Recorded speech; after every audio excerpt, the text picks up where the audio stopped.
Hello കൂട്ടുകാരെ, നിങ്ങൾ എല്ലാവരും സന്തോഷത്തോടു കൂടി ഇരിക്കുന്നു എന്ന് വിശ്വസിക്കുന്നു. ഇന്നത്തെ നമ്മുടെ കഥ എരീഹോയുടെ മതിലുകൾ എന്നതാണ്.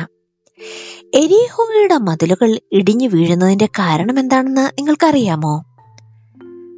കണ്ടിട്ട് അവിടെ ഒരു വലിയ ബോംബ് വീണ ലക്ഷണമുണ്ട് അല്ലേ? പക്ഷേ അന്നൊന്നും ബോംബില്ലായിരുന്നു, തോക്കുപോലും ഇല്ലായിരുന്നു.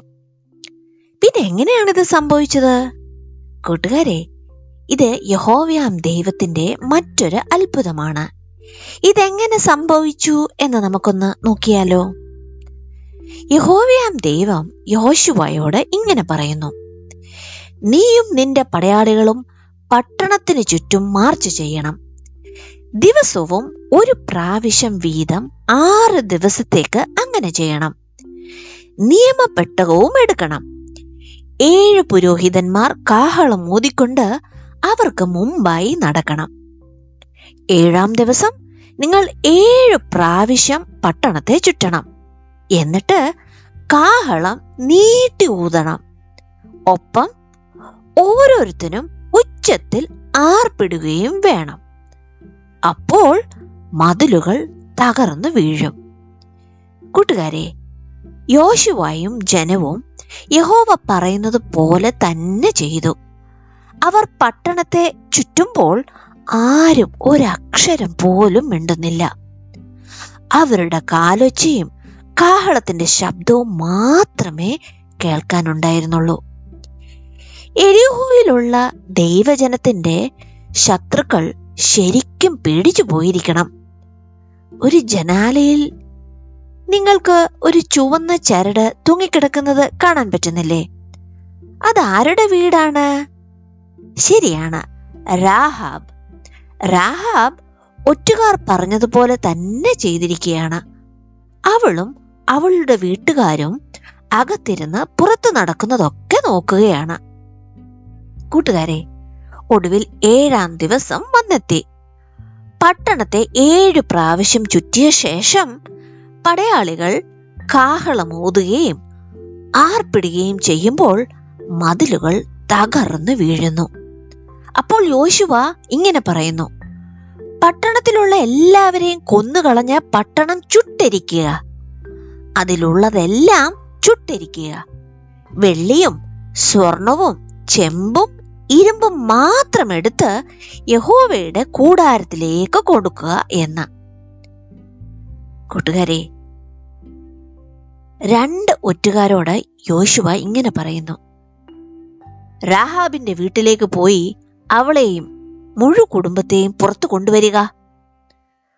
ഒറ്റുകാർ അതുപോലെ ചെയ്യുന്നു. ഒറ്റുകാർ വാഗ്ദാനം ചെയ്തിരുന്നത് പോലെ രാഹാബും കുടുംബവും സംരക്ഷിക്കപ്പെടുന്നു. കൂട്ടുകാരെ, ഇന്നത്തെ കഥ നിങ്ങൾക്ക് ഇഷ്ടപ്പെട്ടു എന്ന് കരുതട്ടെ. ഇന്നത്തെ കഥയിൽ നിന്നും നമുക്ക് എന്തെല്ലാം കാര്യങ്ങൾ പഠിക്കുവാൻ പറ്റുന്നുണ്ട്? ഒന്നാമതായി, യാത്ര അസാധ്യമെന്നോ അപ്രത്യക്ഷമെന്നോ തോന്നിയാലും ദൈവത്തെ പിന്തുടരുക. യെരിഹോയുടെ മതിലുകൾ അഭേദ്യമാകേണ്ടതായിരുന്നു. യോശുവയും ഇസ്രായേലരും എതിർത്തതിനെ മറികടക്കാൻ അസാധ്യമായി തോന്നിയേക്കാം. എന്നാൽ അവർ ദൈവത്തെ പിന്തുടരുന്നതുകൊണ്ട് അസാധ്യമായത് സാധ്യമാക്കി തീർത്തു. രണ്ടാമതായി, നാം ശ്രദ്ധിക്കുമ്പോൾ ദൈവം നമ്മോട് സംസാരിക്കുന്നത് നമുക്ക് കേൾക്കാനാകും. ഈ ബൈബിൾ വിവരണത്തിന്റെ സമൂലമായ ഘടകം ദൈവം ജോഷുവയോട് സംസാരിച്ചു എന്നതാണ്. ജോഷുവ അത് ശ്രദ്ധിക്കുകയും ചെയ്തു. ദൈവത്തെ ശ്രദ്ധിക്കാനും അവന്റെ മാർഗനിർദ്ദേശം തേടാനും ജോഷുവ സമയം കണ്ടെത്തിയതിനാൽ എന്തെല്ലാം നടപടികൾ സ്വീകരിക്കണമെന്ന് കർത്താവിൽ നിന്നും വ്യക്തമായി ജോഷുവ കേട്ടു. മൂന്നാമതായി, ദൈവം ലക്ഷ്യബോധം ഉള്ളവനാണ്, ക്രമരഹിതം നല്ല. നാലാമതായി, ഫലം തൽക്ഷണമായിരിക്കില്ല, അതിനാൽ കർത്താവിനായി കാത്തിരിക്കുക എന്നതാണ്. ഇവിടെ ഇസ്രായേലിയർ ഒരുങ്ങിയിരിക്കുമ്പോൾ നഗരം ആക്രമിക്കുവാൻ ദൈവം അനുവദിച്ചില്ല. അവർക്ക് 7 ദിവസം കാത്തിരിക്കേണ്ടി വന്നു. അവർ മാർച്ച് ചെയ്തു, പാളയമടിച്ചു നീങ്ങാൻ ദൈവത്തെ കാത്തിരുന്നു. അഞ്ചാമതായി, നമുക്ക് ദൈവത്തെ കൂടാതെ ഒരു കാര്യവും ചെയ്യുവാൻ സാധിക്കുകയില്ല. ഇവിടെ ഇസ്രായേലിയർക്ക് ജെറിക്കോയുടെ മതിലുകൾക്ക് ചുറ്റും 1,00,000 തവണ മാർച്ച് ചെയ്യാമായിരുന്നു. അവർക്ക് 1000 കൊമ്പുകൾ ഊതി അവരുടെ ശബ്ദം നഷ്ടപ്പെടുന്നത് വരെ നിലവിളിക്കാമായിരുന്നു. പക്ഷേ ദൈവത്തിന്റെ ശക്തി ഇല്ലായിരുന്നുവെങ്കിൽ ജെറിക്കോയുടെ മതിലുകൾ ഒരിക്കലും വീഴില്ല. നമുക്ക് ശരിക്കും ദൈവത്തെ വേണം.